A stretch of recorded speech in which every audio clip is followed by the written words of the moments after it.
السلام علیکم جی بیان میں ہوں لیاقت علی انجم اور میرے ساتھ ہے اسلام آباد سے غلام عباس۔ گلگت بلتستان میں گندم کا معاملہ واحد ایسا معاملہ ہے جس پر دیگر تمام ایشوز پر عوام اکٹھے ہوں یا نہ ہوں، لیکن گندم کے معاملے پر بلا رنگ و نسل اور مسلک و مذہب ایک ہو جاتا ہے۔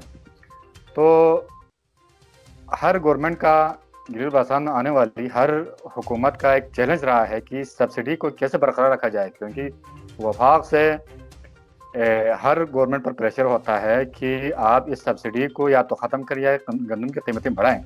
اور اسی حوالے سے اسمبلی کے جو گزشتہ ماہ جو اجلاس ہوئے تھے اس میں بھی یہ ایک معاملہ زہر بحث آیا تھا، اور اس میں صوبائی مشیر خوراک نے ایک لیٹر کے حوالے سے انکشاف کیا تھا کہ وفاق سے ایک لیٹر آیا ہے جس میں گندم کی قیمتیں بڑھانے کا فارمولہ دیا گیا ہے۔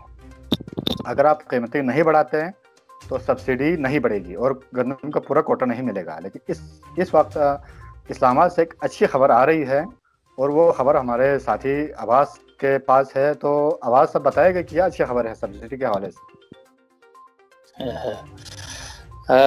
دیکھیں لیاقت صاحب، یہ ویسے آپ نے بات بالکل درست کی کہ گندم کی سبسڈی جو ہے نا ایک گلگت بلتستان کے لیے بڑا ہارڈ ایشو ہے، جس کے اوپر سب کی نظریں ہوتی ہے، اور اس سبسڈی کے حوالے سے کوئی بھی وفاق میں کوئی گورنمنٹ اس کو چھیڑ چھاڑ کرنے کی کوشش کرتی ہیں تو بہت سٹرانگ ری ایکشن آتا ہے گلگت بلتستان سے۔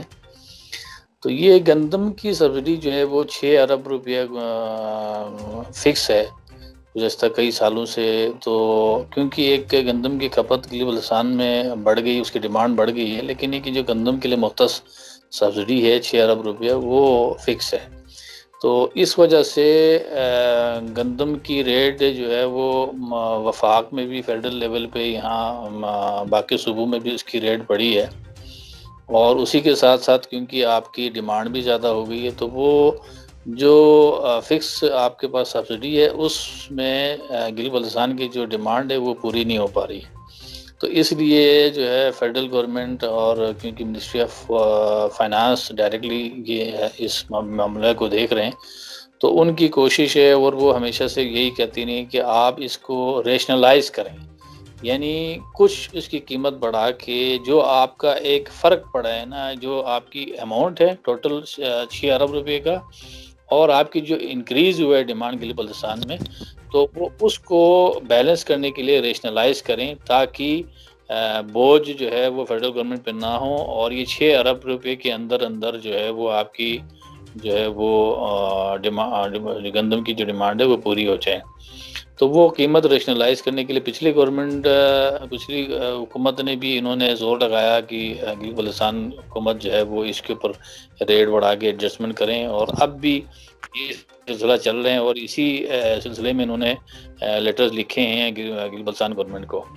لیکن ابھی حال ہی میں نے اس حوالے سے جب معلومات لی تو مجھے ذرائع سے معلوم ہوا کہ فائنانس ڈویژن نے جو ہے وہ اس کے اوپر جو ایک گیپ آ رہا تھا 1 سے 1.5 ارب روپے کا، 1 سے 1.5 ارب روپیہ جو ہے جو آپ کی گندم آلریڈی آپ کو دی گئی ہے یا آگے جون تک دینی ہے، تو اس میں 1.5 ارب روپے کا تقریباً جو ہے وہ گیپ آ رہا تھا۔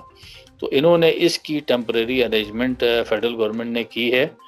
تو اب جون تک جو آپ کی گندم کی جو ڈیمانڈ ہے، جو آپ کی کھپت ہے، وہ اس کے لیے اسی سبسڈی کے جو پیسے ہیں اسی میں رہتے ہوئے جو آپ ہماری جو ریکوائرمنٹ ہے وہ پوری ہو رہی ہے۔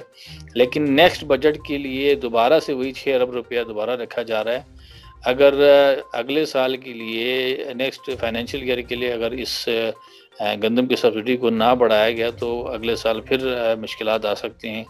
اب اگلے سال اس کو دیکھا جائے گا، لیکن یہ کہ یہ ایک خوشخبری سمجھ لیں یا آپ اس کو جو بھی سمجھ لیں، انہوں نے فیڈرل گورنمنٹ نے اپنے طور پر 1.5 ارب روپے کی مزید جو ہے سبسڈی کے ارینجمنٹ کر کے جون تک 1.5 کے ارب لیے روپے آپ صرف جون تک رہے گا یا پورا سال کے لیے کافی ہوگا؟ یہ جون تک ہے یا سال؟ یہ جون تک ہے۔ یہ جون تک کے لیے جو آپ کی ریکوائرمنٹ تھی وہ پوری ہوئی، یعنی تقریباً آپ کا اب آپ کی جو ڈیمانڈ ہے، جو آپ کی ضرورت ہے، وہ 7.5 ارب روپے کے لیے 7.5 ارب روپے کے ہیں گندم کی سبسڈی قیمت میں. یعنی آپ گلگت بلتستان کو اب 6 ارب سے کام نہیں چل رہا. 6 ارب سے ان کا پورا ڈیمانڈ پوری نہیں ہو رہی. اب گلگت بلتستان کو 7.5-8 ارب روپے کی سبسڈی چاہیے موجودہ ریٹ پہ گندم اگر عوام کو ملنی ہے. اگر ریٹ بڑھانے ہیں یا اگر تو آپ کو پھر اسی 6 ارب روپے میں یا 6 سے 7 ارب روپے کے درمیان میں گزارا ہو جائے گا. لیکن یہ کہ اگر آپ ریٹ نہیں بڑھائیں گے تو فیڈرل گورنمنٹ کو کہہ کے یا آپ اس طریقے سے کسی طریقے سے تقریباً 8 ارب روپے تک کی ارینجمنٹ کرنی پڑے گی اگلے سال کے لیے.